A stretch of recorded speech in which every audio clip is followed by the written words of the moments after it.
My sister looked me in the eye in front of Brennan's entire family and said, "You weren't invited. You're embarrassing me. My name is Caitlin Reed." I'm 32 years old. I did not argue. I did not cry. I picked up my bag and walked back to my car. What my sister Danielle did not know was that the photographer she had paid $18,500 to capture her perfect engagement, Marcus Webb, had come to that estate for one reason, me. And when he set his camera down and refused to continue, the silence that fell over that lawn was the kind you don't forget. Before I tell you what happened next, drop a comment and let me know where you're watching from. And hit like and subscribe if you have ever been made to feel like an embarrassment by someone who needed you more than they admitted. There is a particular kind of pain that comes not from strangers, but from the person who grew up in the same house as you, who shared the same bathroom mirror, who borrowed your sweater without asking and never returned it. The kind of pain that has your mother's voice wrapped around it and your childhood bedroom in the background. That is the pain I am talking about when I talk about Danielle. We grew up in Fairfield County, Connecticut. My parents were not wealthy by Greenwich standards, but we were comfortable. My father sold commercial insurance. My mother taught piano lessons out of the sunroom on Tuesday afternoons. We had a nice house on a cul-de-sac with a Japanese maple in the front yard that turned red every October. By most measures, it was a good childhood, but every family has its architecture. And ours was simple. Danielle was the front door, and I was the utility closet. She was 4 years older, which at 7 and 11 feels like a generation. Danielle was the kind of girl who walked into rooms and rearranged them just by existing. She had my mother's bone structure and my father's confidence, and some genetic combination of the two that produced a laugh people leaned toward.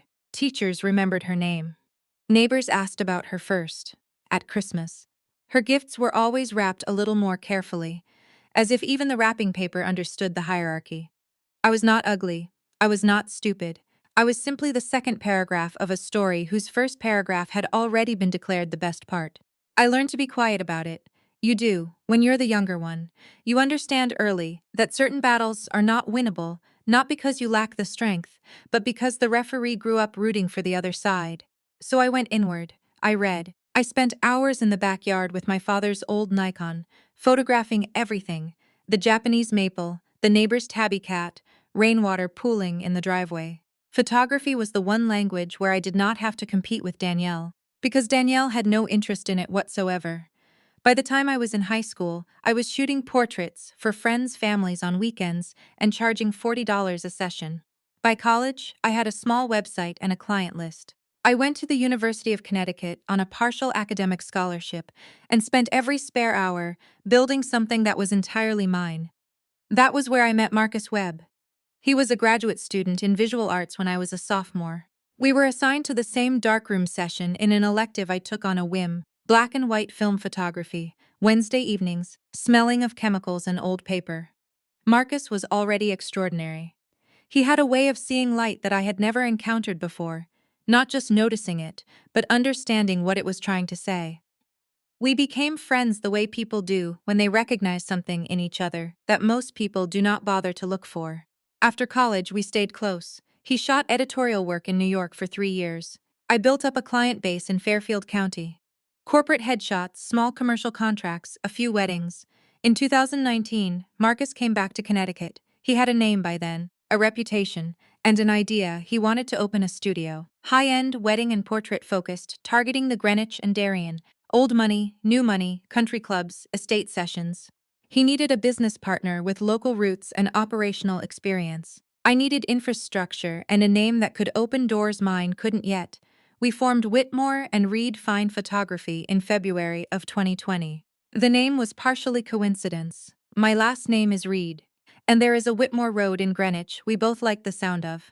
It had nothing to do with Brennan Whitmore's family. That part came later, and it was not a coincidence I arranged. It was simply the universe having a sense of humor. I hold 60% of the company. Marcus holds 40. This was his idea, not mine. He said I was carrying more of the operational risk and the arrangement should reflect that. We had a lawyer draw it up properly. It is not a handshake agreement. It is a binding legal document, filed with the state of Connecticut, sitting in a manila folder in the second drawer of my desk at the studio on Mason Street. I tell you all of this not to impress you, but because none of what happened later makes sense without it. Danielle did not know about the studio. That is the part people always find hardest to believe. But here is the thing about being the utility closet in your family. People stop checking what's inside you. Danielle had not asked me a substantive question about my life in years. She knew I did something with photography. She did not know what that meant in any specific financial or professional sense, and she had never been curious enough to find out. Our relationship in adulthood was cordial in the way that Thanksgiving tablecloths are cordial. Spread over things you'd rather not look at directly. We texted on birthdays. We sat across from each other at family dinners and talked about the weather and my mother's garden and whether the traffic on I-95 had been bad. We did not fight, we did not connect. We performed sisterhood for our parents' benefit and went home to our separate lives. When she called me in August to tell me she was engaged to Brennan Whitmore, a name that rang a faint bell I couldn't place at the time, I said the right things. I was happy for her. I meant it, or I meant something close enough to it that the difference didn't show. She did not ask me to be a bridesmaid. She mentioned there would be an engagement party at the Whitmore estate in October, and that she'd send details. I said that sounded lovely. She did not send details. The text came on a Thursday morning in the second week of October. I was at the studio, editing a set of corporate headshots for a law firm in Stamford, when my phone lit up on the desk beside me. Danielle's name. I picked it up assuming it was the engagement party logistics she had mentioned. A time, an address, what to wear. It was not that. Hey, so the engagement photo shoot is actually this Saturday at the Whitmore estate. It's going to be very curated.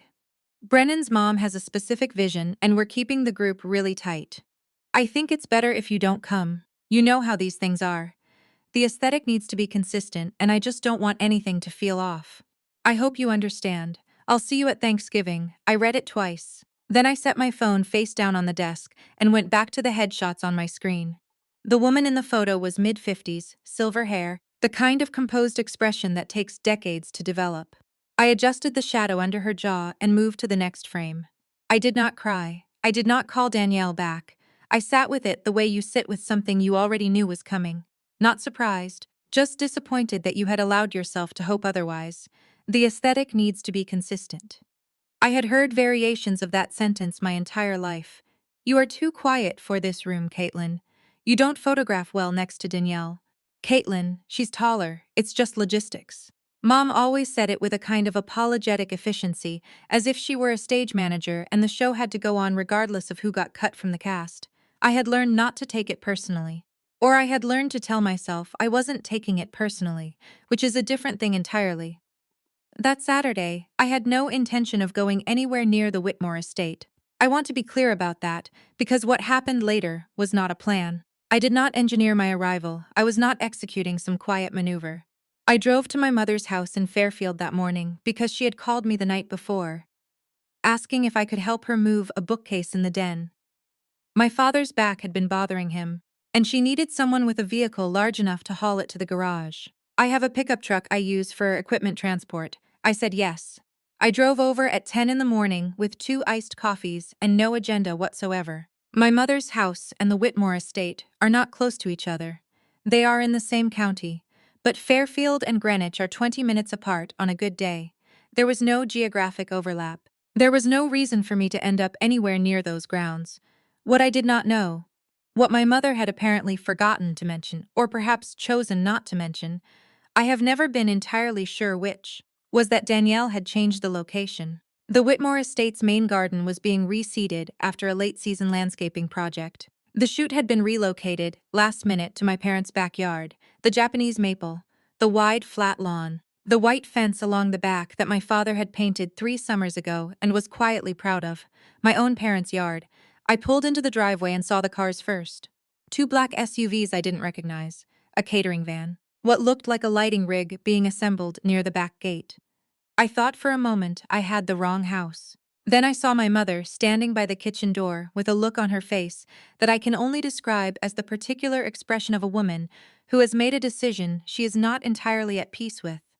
I got out of the truck. I could hear voices from the backyard. Danielle's laugh, the performance version, bright and slightly too loud. A woman's voice I didn't know, measured and precise, the kind of voice that has spent a lifetime in rooms where it was always the most important one present. I walked around the side of the house, because that is the way I have walked to that backyard since I was 4 years old, and I did not think, in that moment, to do anything differently. They were all there. Danielle in a cream dress, her hair done, standing beside Brennan under the Japanese maple. His mother, tall, ivory blazer, expression like a painting that has decided to observe rather than be observed. Two bridesmaids I half recognized from Danielle's Instagram. Marcus's second shooter, a young woman named Priya, adjusting a reflector panel. And at the center of it all, Marcus himself, eye to his camera, not yet having looked up. Danielle saw me before I saw her face change. It happened fast. She crossed the lawn in 7 or 8 strides, and her smile was already gone before she reached me. She took my arm, not gently, and turned me back toward the side gate, lowering her voice to the register she uses when she wants to sound calm but isn't. "What are you doing here?" I said I had come to help Mom with the bookcase. I said I hadn't known the shoot was here. "It doesn't matter. You need to leave." "Right now?" I said I would say hello to Mom first and then go. That was when she raised her voice. Not screaming, Danielle is too controlled for that in front of an audience, but loud enough. Loud enough that Brennan turned around. Loud enough that his mother turned around. Loud enough that Priya lowered the reflector panel, and Marcus finally looked up from his camera. "You were not invited, Caitlin. You're embarrassing me. Please leave before you ruin everything." The yard went quiet in the way that outdoor spaces go quiet. Not silent, because there was still wind in the maple and a car somewhere on the street, but the human noise stopped. Everyone was looking. Brennan's mother had her chin slightly raised. One of the bridesmaids had her hand near her mouth. I looked at Danielle for a moment. Then, I picked up my bag from where it had slipped off my shoulder, said nothing, and walked back around the side of the house to my truck. I did not slam the door. I pulled out of the driveway at a normal speed. I drove 3 blocks, pulled into a church parking lot, and sat there for 11 minutes with the engine running and my hands in my lap. Then I drove home. I have a rule about crying in the car. I allow it once, completely, and then I do not allow it again for the same thing. I sat in that church parking lot and I cried. Not the performative kind, not the kind you do when I might be watching the ugly, quiet kind that comes from somewhere below the ribcage and doesn't ask permission first. 11 minutes. Then I pulled a gas station napkin from the glove compartment, wiped my face, and drove home. I did not call Danielle. I did not call my mother. I did not text anyone. What I did when I got back to my apartment in Norwalk was make a pot of coffee and sit at my kitchen table and think with the particular clarity that sometimes follows a good cry, the way air smells cleaner after rain, the way your vision sharpens when everything unnecessary has been wept out of you. I thought about what Danielle had said. "You're embarrassing me." I had been turning that sentence over in my mind for the entire drive home, looking at it from different angles, trying to find the version of it that hurt less. There wasn't one. But somewhere underneath the hurt was something else, a small, cool thread of something I could not yet name. I followed it. I went to my laptop and opened my email. I was not looking for anything specific. I was doing what I often do when I need to feel competent. I checked the studio inbox, the one I share with Marcus, the one that routes all client inquiries and contracts and correspondence for Whitmore and Reed Fine Photography. It is usually full of things that require minor attention. Quote requests, scheduling adjustments, the occasional vendor invoice. There was one unread message from 4 days ago that had come in while I was buried in the Stamford law firm project and hadn't worked through the backlog. It was a contract confirmation, automatically generated by our booking system when a signed agreement and deposit clear processing. The client name was listed as Danielle Reed, soon to be Whitmore. I put my coffee cup down. The package she had selected was our signature estate collection. Full engagement session plus complete wedding day coverage, digital gallery, 2 albums, and a rehearsal dinner add-on. The total contract value was $18,500. The deposit of $4,625 had already cleared. The engagement sessions listed as this Saturday, today, at a private residence in Fairfield, Connecticut, my parents' backyard. I sat with that for a long time. Long enough that my coffee went cold and the light in the kitchen shifted from morning to midday. Danielle had hired my company.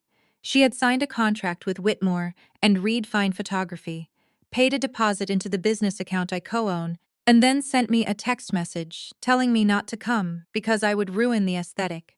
She had not made the connection.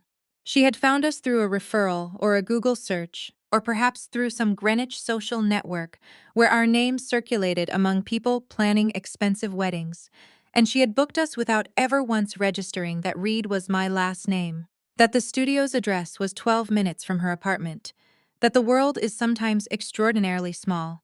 I called Marcus. He picked up on the second ring. I could hear the ambient noise of a chute winding down in the background. Equipment cases, low voices, the specific quiet bustle of a crew packing up. I said, Marcus, are you at a residential property Fairfield right now? A pause. Just finishing up, yeah. Caitlin, another pause, longer. Was that woman your sister? Yes. He was quiet for a moment. Then, she said some things to her assist about a family member who showed up uninvited. I didn't. It was you. I had no idea she was your sister's. Different last name on the contract, and she never mentioned. He stopped. Are you okay? I told him I was fine. I told him about the text, about arriving at my parents' house, about what had happened in the backyard. I kept my voice even. When I finished, Marcus was quiet again, and in that quiet I could hear him understanding the full shape of what I had just described. Then he said, Caitlin, you do realize you own 60% of the contract she just signed. I said I know. He said, what do you want to do? And that was the question, wasn't it? That was the thing I had been sitting with all afternoon without quite being able to articulate it. What did I want to do? I had spent 32 years being the utility closet. I had spent 32 years absorbing the message that I was the wrong size, the wrong shape, the wrong aesthetic for the frame my family had built. And now, through no engineering of my own, through nothing but the ordinary operation of a business I had built quietly and competently while no one was paying attention, I held something. I did not know yet exactly what I was going to do with it. I told Marcus I needed a few days to think. I told him not to do anything yet, not to say anything to Danielle or her fiancé or anyone on their end. I told him to proceed with the contract as normal for now. He said, okay. But Caitlin, whatever you decide, I'm with you. You know that. I did know that. It was one of the few things I was certain of. After we hung up, I sat at the kitchen table until it was dark outside. I did not eat dinner. I did not turn on the television. I thought about Danielle's face when she crossed the lawn toward me. Not angry exactly, but something more specific than anger. Embarrassed. Genuinely, viscerally embarrassed by my existence at her engagement shoot. By me, I thought about my mother standing at the kitchen door with that expression.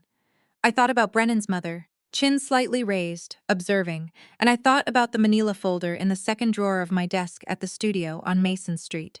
The one with the legal documents. The one that said, in plain language, exactly what I owned and what that meant. The small, cool thread I had been following since the church parking lot had led me somewhere. I could see the shape of it now. I didn't have a plan yet, not a complete one. But I had something better than a plan. I had patience, and I had time. The wedding wasn't until April. The following Monday, I drove to the studio early. Mason Street in the morning has a particular quality I have always liked. The light comes in low and sideways through the front windows, the kind of light that makes everything look like it is being considered carefully before the day begins. I unlocked the door at 7:15, made coffee in the back office, and pulled the second drawer of my desk open before I had even sat down. The manila folder was exactly where I had left it. I already knew what was inside. I had read those documents many times, at signing during our first-year audit when we refinanced the studio lease 2 years ago. But I read them again that morning with a different kind of attention. The kind you bring when something you have always known abstractly is about to become concrete, 60%. Majority ownership, full operational authority in the event of a contractual dispute. Right of first decision on client relations. It was all there, in language a lawyer had charged us $400 an hour to make unambiguous. I put the folder back and called our attorney, a woman named Diane Cho, who had handled our incorporation and had a gift for explaining legal architecture in plain sentences. I did not tell her everything. I told her I had a situation involving a client contract where there was a personal conflict of interest on my end, and I wanted to understand our options regarding the conduct clause. She asked me to send her the contract. I did. She called back 2 hours later. The conduct clause is solid, she said. If a client behaves in a way that creates a hostile or demeaning environment for studio personnel, and that includes ownership, you have grounds to terminate. The deposit is non-refundable under those conditions. Per Section 7, Paragraph 3. They'd get the work already delivered, nothing more. I asked her what would constitute sufficient documentation. She said a witnessed incident, preferably with multiple parties present. I thanked her and hung up. I want to be precise about what I decided in that moment, because I think it matters. I did not decide to destroy Danielle. I did not sit in my office on Mason Street and construct an elaborate revenge. What I had decided was simpler and I think more honest than that. I decided to stop protecting her from the consequences of her own behavior. There is a difference. It is not a small one. For 32 years I had absorbed. I had gone quiet. I had walked back to my car and driven to church parking lots and cried into gas station napkins. I had performed the kind of graceful disappearing act that younger siblings in certain family systems learn early and practice until it becomes second nature. And every time I disappeared gracefully, I had made it easier for Danielle to believe that there were no consequences. That she could reach into any room I was in and remove me from it, and the world would simply rearrange itself around the absence. I was going to stop doing that, not with cruelty, not with a confrontation, simply by being present and allowing the facts to speak at full volume for once. Marcus came in at 10. He poured himself coffee, sat across from my desk, and looked at me with the expression he uses when he already knows something has shifted. You figured out what you want to do, he said. It was not a question. I want to continue the contract, I said. Exactly as booked. Full engagement session, full wedding coverage, professional, thorough, exceptional work. Everything she paid for. Marcus nodded slowly. And I want you to introduce me to Mrs. Whitmore at the next session, formally. As your business partner and the majority owner of the studio. He was quiet for a moment. When's the next session? I pulled up the contract on my screen. Danielle had booked a second engagement session, indoor lifestyle format, at the Whitmore Family's Country Club in Darien, the Westchester Darien Country Club. Members only, the kind of place that has a 3-year waiting list and a dress code for the parking lot. It was scheduled for the first Saturday of November. 3 weeks away. She'll be there, I said. Brennan's mother specifically requested to be present for the indoor session. It's in the shoot notes. She wants to be involved in selecting the final images. Marcus looked at me steadily. And Danielle won't know you're coming. Danielle knows that Whitmore and Reed Fine Photography is covering her engagement and wedding, I said. She signed a contract to that effect. Who attends a given session on behalf of the studio is an internal operational decision. It was true. It was entirely true. I had not invented a loophole. I had simply read the document that already existed. Marcus was quiet for another moment. Then something shifted in his expression, not a smile exactly, but the thing that lives just underneath a smile when a person decides they are entirely comfortable with what is about to happen. I'll put you on the session roster, he said. Second shooter, creative director on site. Thank you, Caitlin. He leaned forward slightly. She called you an embarrassment. In front of my crew. In front of Brennan's mother. I know. I need you to know that I would have said something then if I'd known it was you. I want that on the record. I looked at him across the desk, this person who had sat across from me in a Wednesday evening darkroom 23 years ago, and recognized something, who had come back to Connecticut and said, I want to build this with you, who had assigned me 60%, not because I negotiated for it, but because he thought it was right. It's on the record, I said. We spent the rest of the morning going through the shot list for the country club session. Marcus walked me through the interior layout. The main dining room, with its north-facing windows, the terrace, the library with the leather chairs, and the fireplace that photographed like a painting. He had done a scout visit the week before as part of standard prep. I took notes. I thought about light and angles and the specific way autumn comes through tall windows in old Connecticut buildings. I thought about what it feels like to walk into a room and know exactly what you're doing, and I thought about how long it had been since I had allowed myself to do that in front of my family. 3 weeks. I could be patient for 3 more weeks. Danielle called on a Wednesday evening, 9 days after the backyard incident. I was in the studio darkroom running test prints for a gallery submission when my phone buzzed on the shelf beside the chemical trays. I looked at the screen, let it ring twice, then picked up. She did not open with hello. She opened with, Mom told me you're upset. I set down the print tongs and leaned against the counter. I'm not upset, Danielle, because what happened was not personal. I told you, the aesthetic. I understood your text, I said. I'm not upset, a pause. She had prepared for resistance, and I had not given her any, which left her briefly without a script. Okay, she said. Good. Because Brennan's mother is very particular about how things look, and I just need everything to be perfect right now. You understand that? I said. I understood. Another pause, shorter. There's something else. I waited, Mrs. Whitmore. Eleanor, she mentioned that she felt the incident was handled poorly. She thinks I should address it formally. With you. In writing, her voice had shifted slightly, taking on a careful, curated quality, the way it does when she is relaying someone else's opinion while trying to make it sound like her own. She thinks a written apology from you, acknowledging that you disrupted the session by arriving uninvited, would put the matter to rest properly. I was quiet for a moment. Outside the dark room, through the thin wall, I could hear the HVAC system cycling on. A written apology, I said. It doesn't have to be long. Just something that acknowledges what happened and that you understand it was inappropriate. Eleanor is old-fashioned about these things. It would go a long way toward Danielle, I said. I came to Mom's house to move a bookcase. I didn't know the shoot had been relocated there. I said hello, and then I left when you asked me to. You caused a scene. I did not cause a scene. You showed up uninvited and made it awkward for everyone. I let a beat pass. I'm not going to write an apology letter. The temperature in her voice dropped by several degrees. Caitlin, I'm not going to do that, Eleanor, specifically. I heard you. No, she was silent for 4 or 5 seconds, which for Danielle is a long time. When she spoke again, the careful curation was gone and something more familiar was underneath it. The older sister voice, the one that had been establishing precedent since I was old enough to understand hierarchy. This is exactly the problem with you. You never think about how your behavior affects other people. This is my engagement. This is the most important time of my life, and instead of being supportive, you're making it about yourself. As usual. As usual. I looked at the print hanging in the developer tray. A woman's face emerging slowly from the paper, features resolving out of white into something clear and specific. I thought about what Marcus had said, whatever you decide, I'm with you, and I thought about the Manila folder in the second drawer and the country club session in 11 days. I hope the rest of your planning goes smoothly, I said. I mean that sincerely, I ended the call.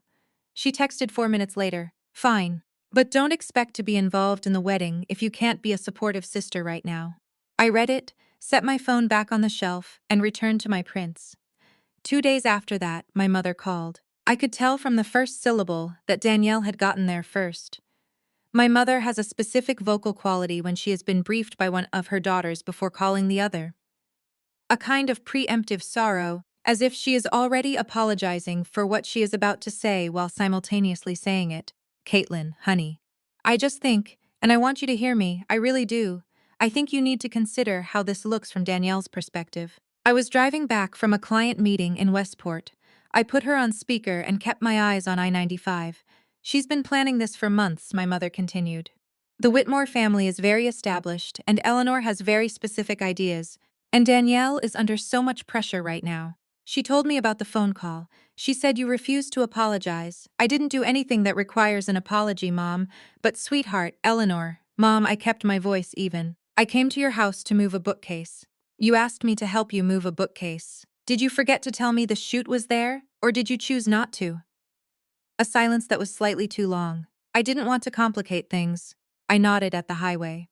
Okay, Caitlin, please don't be like this. I'm not being like anything. I'm driving. I have to focus on the road. Just think about it. An apology costs you nothing, and it would mean everything to Danielle right now. After we hung up, I drove in silence for a while, watching the Connecticut landscape flatten out toward the coast, the trees in full October color along the median, red and orange, and a yellow so bright it looked manufactured. The Japanese maple in my parents' front yard would look like this right now. It always peaked in the third week of October. I thought about what my mother had said. An apology costs you nothing. She was not wrong, technically. A letter costs paper and time.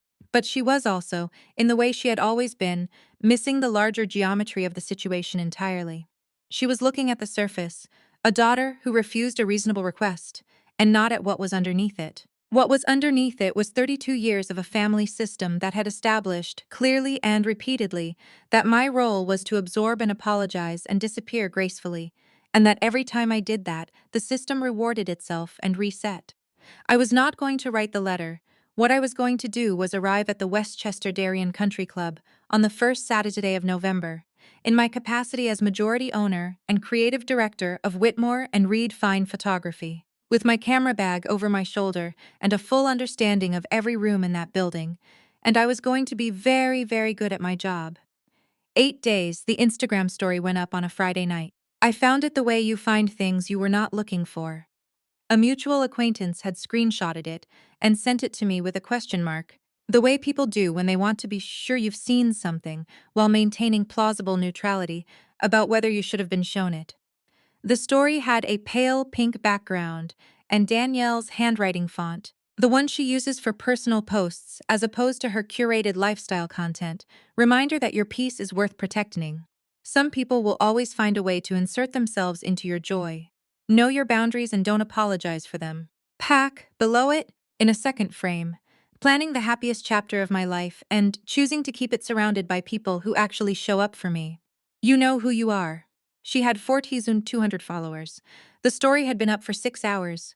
I looked at it for a moment. Then I closed the app and put my phone in my jacket pocket and walked from my living room to my kitchen and stood at the counter and drank a glass of water slowly, looking out the window at the parking lot of my building, the yellow glow of the streetlights on the wet pavement. It had rained that afternoon. Everything was reflective. Within 48 hours, 3 of Danielle's friends had slid into my direct messages. The first was brief. You should be ashamed of yourself. No context, no punctuation at the end, the kind of message that expects its own weight to be sufficient. The second was longer. A woman named Britt, who I had met twice at family gatherings over the years, who had Danielle's aesthetic in the specific way of people who curate their personalities around their most glamorous friend.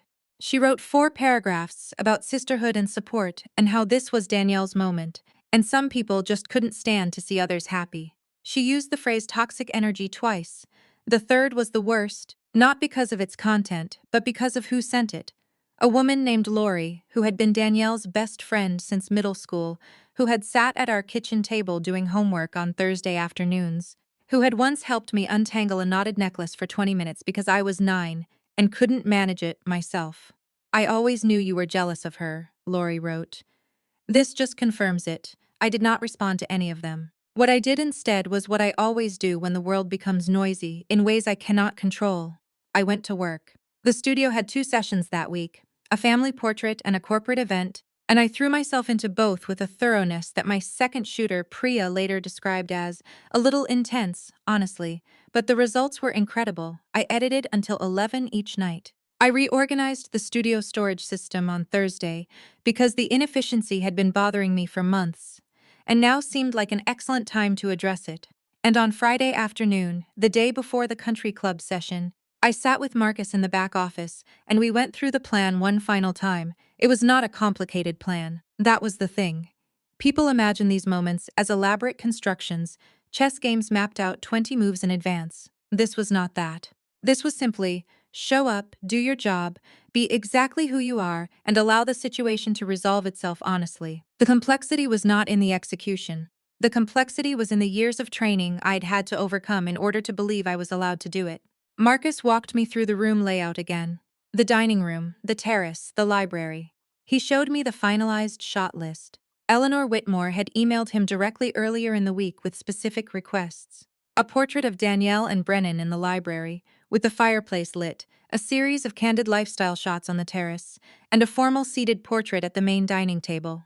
She had also, Marcus told me, asked for the studio's creative director to be present to ensure the images aligned with the family's vision for the wedding album.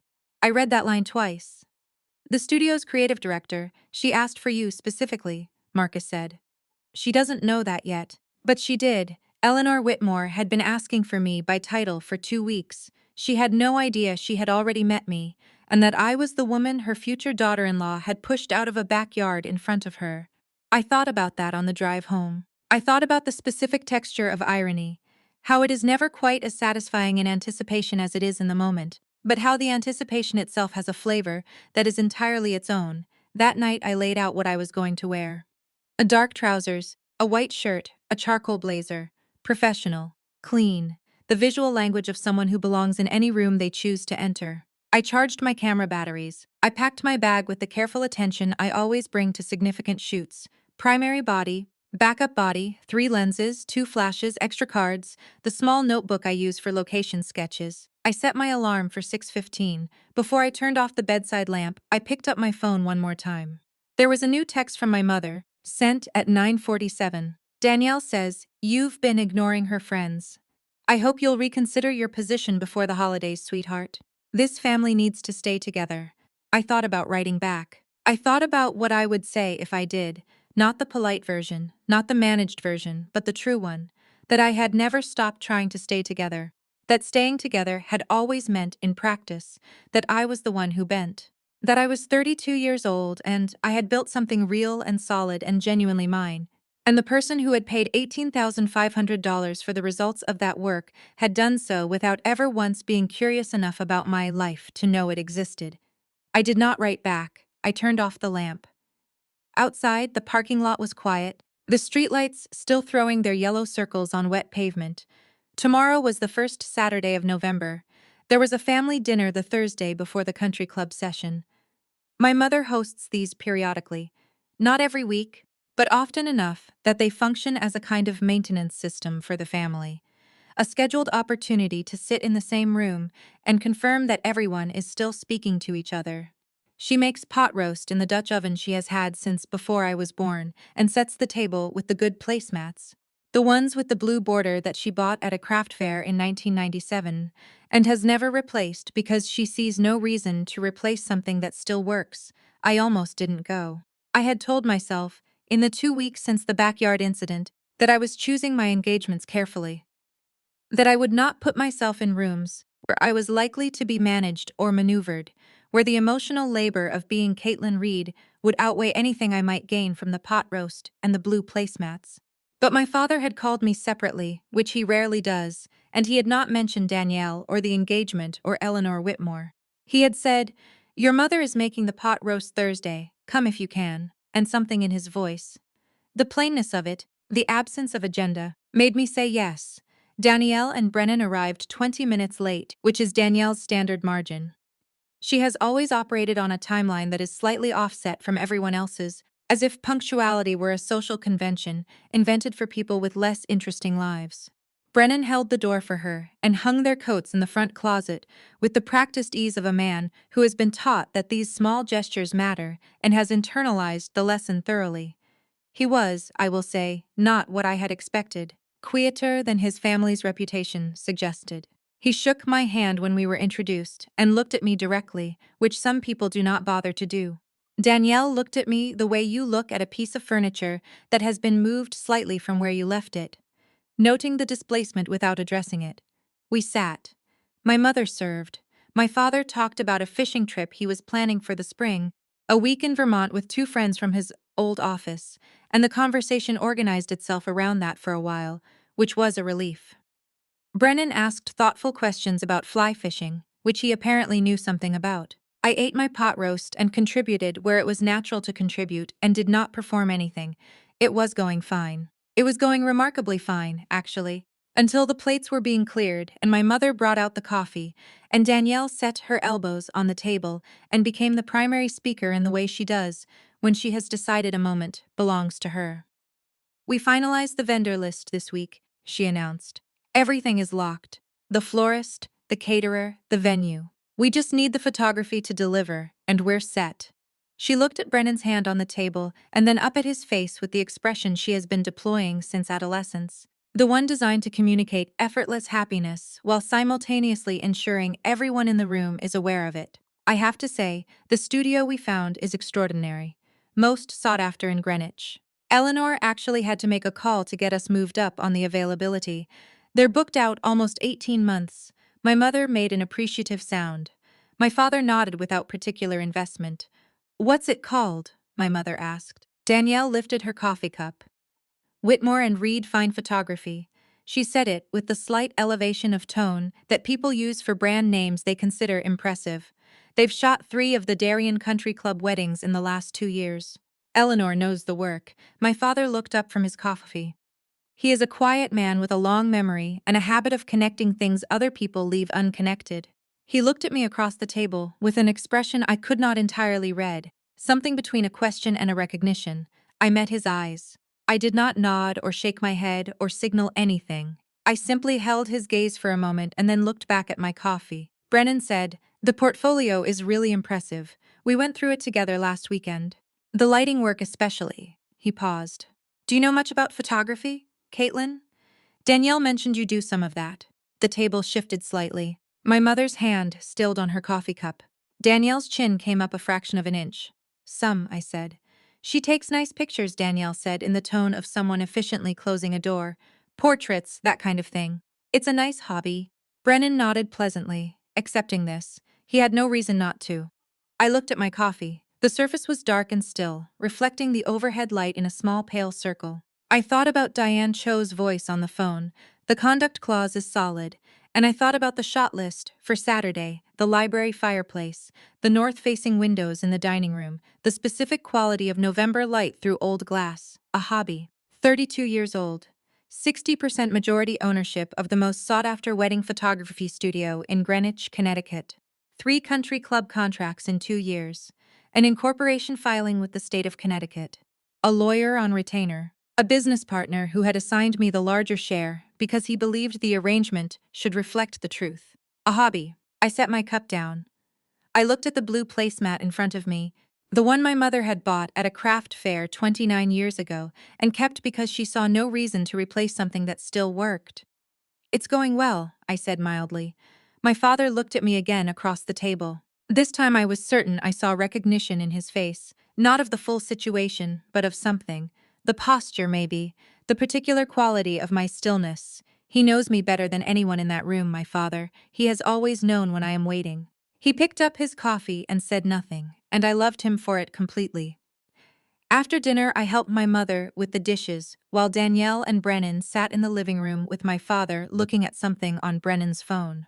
My mother stood beside me at the sink in the way she has stood beside me at that sink my entire life, and for a while neither of us said anything, just the sound of water and plates. Then she said quietly, "You seem very calm lately." "I am calm," I said. She handed me a pot to dry. "That's what worries me a little." I dried the pot. I hung it on the rack above the stove, the one my father installed the year I turned 12 because my mother had run out of cabinet space. I thought about what to say, and what not to say, and I chose something in between. "Everything is going to be fine, Mom," I said. "I promise you that." She looked at me for a moment with the eyes of a woman who has known me for 32 years and is doing the math. Then she handed me another pot and didn't say anything else. 2 days later, I drove to Darien. The Westchester Darien Country Club sits back from the road behind a line of old oaks that were already old when the building was constructed in 1923. The driveway is a quarter-mile of smooth asphalt flanked by stone walls, and the main building announces itself the way things built for permanence announce themselves, not loudly, but with a certainty that assumes you already know what you are looking at. Slate roof, cream limestone facade, tall windows. The parking lot has attendance in November, which I have always found a particular kind of telling detail about a place. I arrived at 8:45. Marcus had asked the crew to assemble at 9, shoot beginning at 10. I had a specific reason for arriving early. I wanted to walk the rooms alone first. The club manager, a composed man named Gerald, who wore a blazer the color of pine needles and spoke in the measured cadences of someone professionally committed to making things appear effortless, met me at the side entrance and walked me through the spaces we would be using. The library with its fireplace already lit, amber light, pooling on the leather chairs and the Persian rug and the mahogany shelves lined with the kind of books that are purchased by the yard for atmosphere. The main dining room with its tall north-facing windows, the November light coming through gray, and even and extraordinarily good for portraits. The terrace, stone-flagged, overlooking the back lawn and the bare tree line, the sky above it the particular white of a Connecticut morning that hasn't decided yet whether to give you sun. I stood in each room for a few minutes. I looked at the light. I made notes in my small notebook, the angle of the fireplace relative to the reading chairs, the way the dining room windows threw shadow gradients across the far wall, the quality of the terrace stone in flat light versus angled. This is what I do before any significant shoot. I let the space tell me what it knows. By 9:15 the crew had arrived. Priya set up in the dining room. Marcus came in with the primary equipment cases, and we exchanged a look across the entrance hall that communicated everything we needed to communicate without words. He looked steady. He always looks steady, which is one of the reasons I built a company with him. At 9:50, I heard the cars in the drive. I was in the library, reviewing my shot list, when Gerald appeared at the doorway and said, "The Reed Whitmore party has arrived." I closed my notebook and stood. I smoothed my blazer. I walked into the entrance hall. Danielle came through the door first, in a camel-colored coat over a cream dress, her hair done in a style that had taken time and money and looked like neither. She was talking to one of the bridesmaids, not Lori, one of the others, with the bright, performance-grade animation of a woman who is exactly where she wants to be and wants everyone to know it. Brennan followed, then two members of his family I didn't recognize, and then Eleanor Whitmore. She was exactly as I remembered her from the backyard. The ivory blazer replaced today by charcoal, silver hair immaculate, chin at the precise elevation of a woman who has never had reason to lower it. She walked into the entrance hall of the Westchester Darien Country Club, the way people walk into rooms they have been walking into for 40 years. She shook Gerald's hand and said something to him that made him smile in a controlled, professional way. She had not yet looked in my direction. Danielle looked in my direction. The animation drained from her face in stages, the way a television screen goes dark.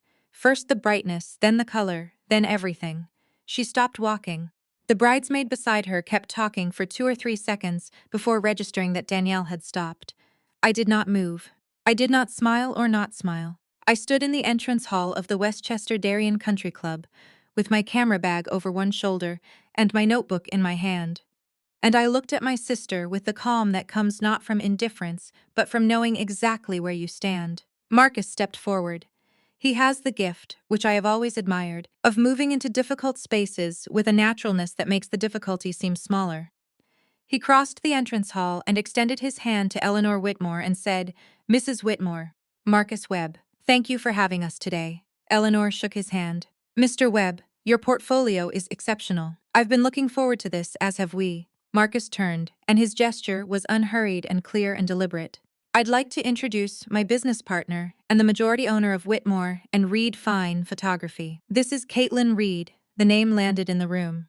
Eleanor Whitmore turned to look at me with the full attention of a woman who processes information quickly and completely. Her eyes moved from my face, to my camera bag, to my notebook, and back to my face with an efficiency that I suspect she brings to most things. "Miss Reed," she said. She extended her hand. I shook it. "Mrs. Whitmore, it's a pleasure to work with your family." Her grip was firm and brief. She held my gaze for a beat longer than necessary, not rudely but with the particular quality of someone recalibrating. Something in her expression shifted almost imperceptibly, the way a very controlled face shifts when it has recognized something and decided to continue processing before responding. "Reed," she said.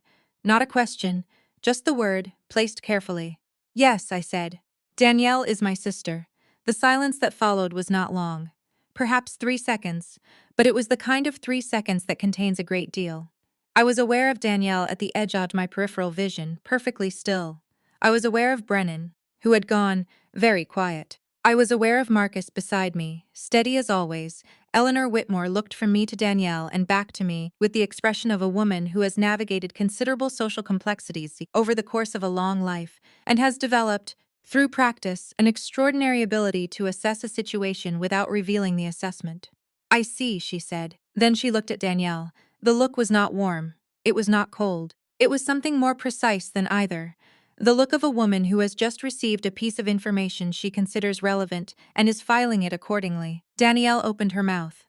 Nothing came out. "Well," Eleanor said, returning her gaze to me with the manner of someone who has made a quiet decision and intends to proceed on that basis. "I believe we have a shoot to begin. I've been told the library is ready?" "It is," I said. "The light in there is excellent this morning. I think you'll be very pleased." She gave a single nod. "Then let's not waste it." She walked toward the library with Gerald at her side, and the room exhaled around her departure. Brennan followed, glancing back once at Danielle, with an expression I could not entirely read, but that contained, I thought, a question he was going to need answered later. I turned to Marcus. He gave me a look that was 3 parts professional composure and 1 part something that in anyone else would have been a grin. I picked up my camera and walked toward the library. Behind me, I heard Danielle finally find her voice. She said my name, not loudly, Just my name, the way you say a word when it is all you have left. I did not turn around, the fireplace was going. The light through the library windows was gray and soft and perfect. I raised my camera and found the frame. I went to work. The shoot ran for 3 hours. I want to say that first, because I think it matters. We did not stop. We did not have a scene in the library doorway. Danielle did not confront me in the entrance hall while the crew stood around watching. None of the things that happen in the versions of this story people imagine actually happened in that first hour. What happened was that we worked. Marcus shot the primary sequences. Danielle and Brennan in the library chairs, the fireplace behind them, the amber light doing exactly what November firelight does in old rooms. Priya managed the reflectors. I moved through the space the way I always move through a shoot, quiet and purposeful, reading the room and the light and the geometry of bodies in space, finding the angles that the primary shooter can't get to because they're already committed to the frame. Danielle tracked me with her eyes every time I moved. I did not acknowledge this. I shot. Eleanor Whitmore sat in an armchair near the library window for most of the first hour, watching. This is not unusual for a mother of the groom at this kind of session. Some family members hover, some disappear to the bar, some sit and observe. Eleanor sat and observed. She had a cup of tea Gerald had brought her, and she held it with both hands, and she watched the shoot with the focused, evaluative attention she apparently brought to everything. At one point, during a setup change, she crossed the room and stood beside me. "You have a different eye than Mr. Webb," she said. "Not a criticism. An observation we see differently," I said. "That's why it works." She looked through the viewfinder of my camera, which I held out to her, a reflex I have with clients who seem interested. She looked at the image I had last captured. Brennan's hand on Danielle's knee, caught from a low angle, the firelight catching the engagement ring and the leather chair and the edge of Danielle's jaw.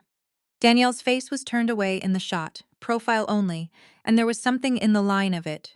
The throat, the turn of the chin, that was genuinely beautiful. I am good enough at my job to find what is beautiful, even in people who have hurt me. Eleanor handed the camera back. "That's the one for the album," she said. "I thought so too." She looked at me with the measuring quality she had brought to everything since the entrance hall. "How long have you owned the studio?" "We incorporated in 2020. I've been in the business for about 12 years total, and Danielle didn't know." It was not quite a question, but it wasn't quite a statement either. It sat in the space between them, waiting. "No," I said. She didn't. Eleanor was quiet for a moment. Then she said, "I see," again, in exactly the same tone she had used in the entrance hall, and I understood that she was not going to say anything further on the subject right now.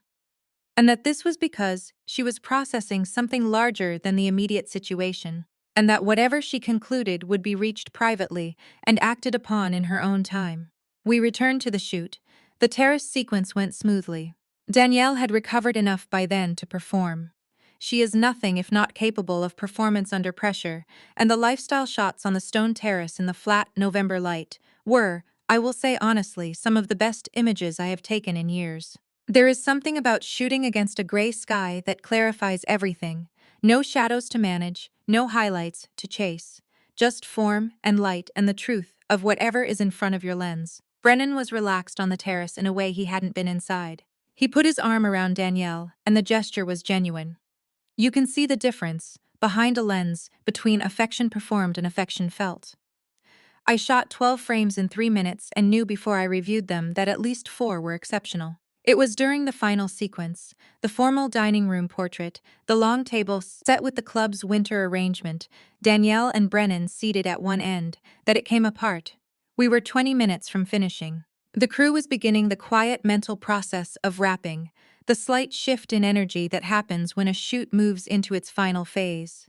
Eleanor had moved to a chair along the dining room wall, and 2 of Brennan's family members were with her. Danielle was adjusting a strand of hair while Marcus repositioned the primary light stand. Danielle looked at me across the dining room. I was at the far end, framing a wide establishing shot. She held my gaze for a moment, and then she walked toward me. She stopped 6 feet away. Her voice was low, but the dining room had the acoustic quality of old formal spaces, and low voices carry differently in rooms with plaster ceilings and hardwood floors. "I want to talk about this," she said. "After. You and me." "We can do that," I said. I did not lower my camera. "You did this on purpose." "I came to work, Danielle. You own the company."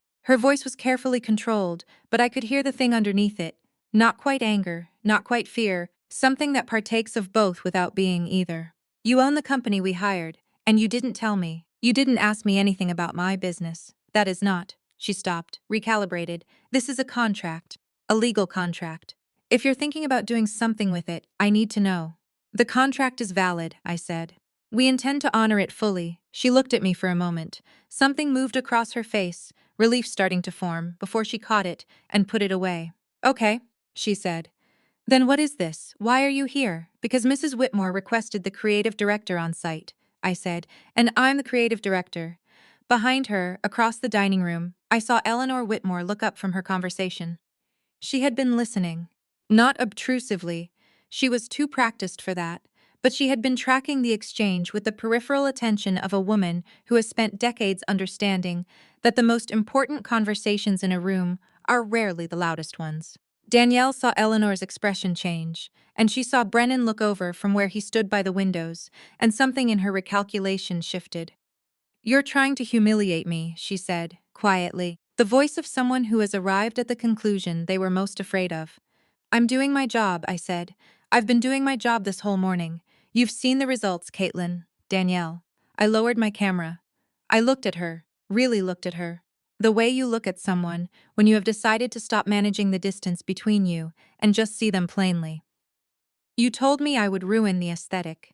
You pushed me out of our parents' backyard in front of these people. You asked me to write an apology letter for arriving at my mother's house. I kept my voice level. Not cold, not angry, just clear. I didn't ruin anything. I'm standing here having done 3 hours of excellent work for your engagement. Whatever you're feeling right now, that's not something I did to you. The dining room was very quiet, plaster ceilings, hardwood floors. Brennan set his water glass down on the windowsill. The sound of it, small, ceramic against stone, was the only thing that moved in the room. Danielle's phone buzzed. Then again. She looked down at it with the reflexive attention of someone who uses their phone as an escape hatch, and what she saw made the color leave her face in a way that was distinct from everything that had come before. Not embarrassment, not anger. Something that looked like the specific shock of a person who has just understood that a thing they thought was in front of them is actually already behind them. She had a voicemail notification. The number was her lawyer's office. She excused herself and walked quickly toward the corridor. She was gone for 11 minutes. I know because I watched the clock on the dining room wall, an old brass piece mounted above the sideboard, the kind that ticks audibly in quiet rooms. When she came back, Brennan read her face before she spoke. I saw it happen, the slight forward movement of his body toward her, then the stillness when he understood that whatever she was about to say was going to require stillness. She stood in the dining room doorway. She looked at me, then she looked at Eleanor. Our contract attorney says there's a conduct clause, she said. The voice was very flat. He says that if the studio invokes it, the deposit is non-refundable and the contract terminates. Eleanor set her teacup down on the side table beside her chair. It made no sound. Is that what's happening? Danielle asked. She was looking at me. That depends, I said, entirely on you. The room held that for a moment, then Eleanor Whitmore stood. She smoothed the front of her charcoal blazer with both hands, a precise finalizing gesture. She looked at Danielle with an expression I will not soon forget. Not cruel, not dramatic, simply the face of a woman who has finished forming a conclusion and has nothing further to investigate. Danielle, she said, I think Brennan and I should speak privately this evening. Brennan looked at his mother, then at Danielle, then at the window. Danielle's hand went to the back of a dining chair. Her fingers closed around it, white at the knuckles, the tendons of her hand standing out against the skin. She did not sit down. She stayed standing, holding the chair, while the room arranged itself around a fact she could not change. I picked up my camera. I looked through the viewfinder at the long dining table and the winter arrangement and the tall north-facing windows with the gray November sky behind them. The light was still perfect. We finished the shoot. That is the part that surprises people most when I tell this story. They expect a walkout, a confrontation, equipment packed into cases in the middle of a dining room while everyone stands around in the wreckage.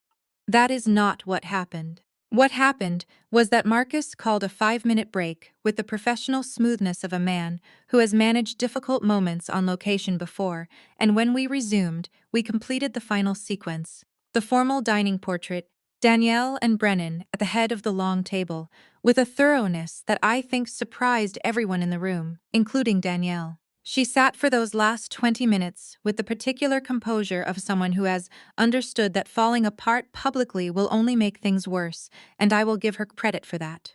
She is many things, my sister, and not all of them are without merit. She held Brennan's hand on the table, and she looked at the camera when Marcus asked her to, and the images, when I reviewed them that evening, were honest and clean and quietly lovely in the way that good portraits always are. They show you who someone is, even when who someone is complicated. I delivered the full gallery 3 weeks later, every image we had promised. Every frame of the 3-hour session, edited to the standard Whitmore and Reed fine photography, maintains for every client, regardless of circumstance.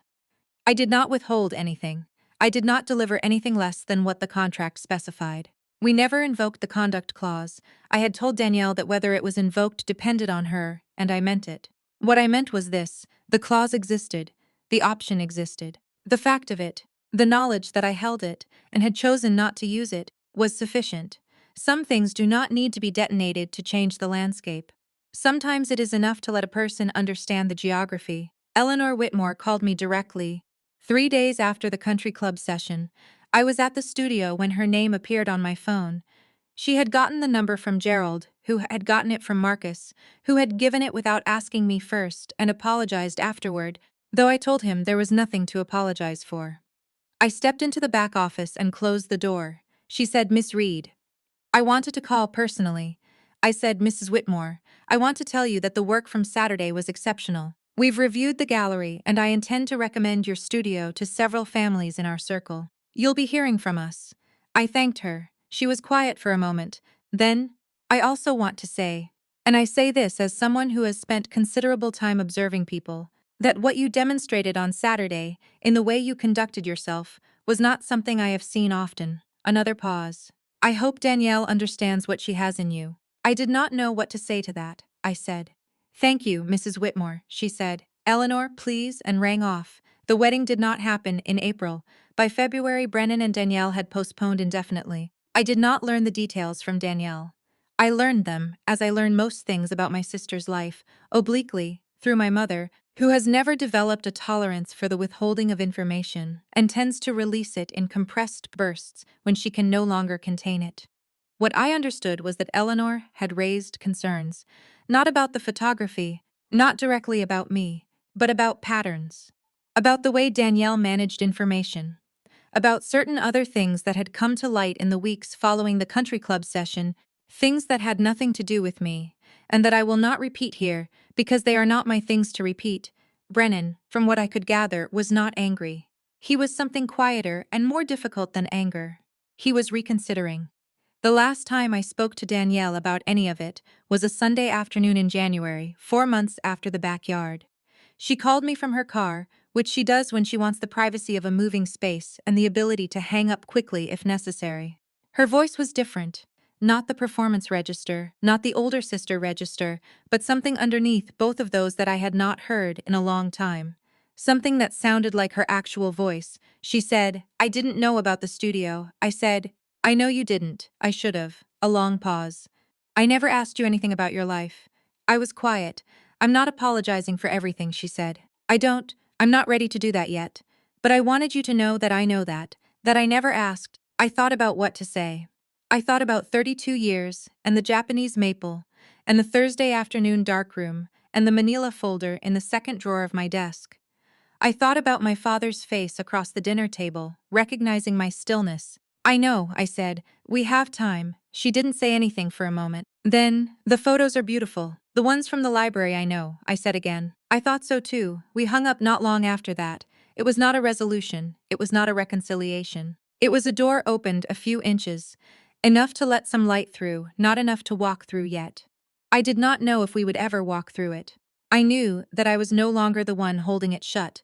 6 months after the country club session, Whitmore and Reed Fine Photography signed contracts with 3 country clubs in Fairfield County, including the Westchester Darien, where Eleanor Whitmore had quietly put our name in front of the events committee. Our booking calendar ran 14 months out. We hired 2 additional photographers and a dedicated editor. Marcus and I sat in the back office on Mason Street on a Tuesday afternoon in May with the revenue projections for the coming year and looked at them for a while in a comfortable silence. You know what's interesting, Marcus said. I waited. She found us through a Google search. Danielle. That's what the intake form says. She typed in Best Wedding Photographer Greenwich, Connecticut, and we came up first. He looked at his coffee. She hired you to document the happiest day of her life and didn't know it. I thought about that. The algorithm, the intake form, the business we had built quietly on Mason Street while no one in my family was paying attention. The way the world will sometimes arrange itself into a kind of geometry that no one could have planned and that tells you, if you are paying attention, something about the relationship between what you build in private and what eventually becomes visible. She hired the best, I said. She just didn't know the best was me. Marcus smiled at his coffee. Outside the studio windows, Mason Street was full of May light, long and warm and entirely unhurried, the kind of light that has all the time in the world to show you exactly what it wants you to see. My mother called that evening. She had been calling more often lately, and the calls had shifted in quality, less managed, more direct, the way conversations become when people stop protecting themselves from honesty. She said, I moved the bookcase, by the way. Your father finally helped me, I laughed. It surprised me. A real laugh from somewhere uncomplicated. How does it look? Better, she said. It looks better where it is now. I think about that sometimes. How long something can sit in the wrong place, and how little it takes, in the end, to move it. If there is one thing I want you to take from Caitlin's story, it is this. What you build in silence is not invisible. It is simply waiting. The people who dismiss you, who manage you, who hand you out of rooms like something that doesn't fit the frame. They are not seeing clearly. They are seeing what they expect to see. An expectation is a very poor lens. You do not have to announce yourself. You do not have to argue for your value or defend your place at the table. You build, you work, you maintain your standards even when, especially when, it would be easier not to. And one day, the world turns a certain way, and the light falls on what you have made, and everyone in the room can see it, whether they were ready to or not. If someone in your life has ever made you feel like the wrong size for the room you were standing in, drop a comment. I read everyone. And if this story found you at a moment when you needed it, hit like, subscribe, and come back. There is more where this came from.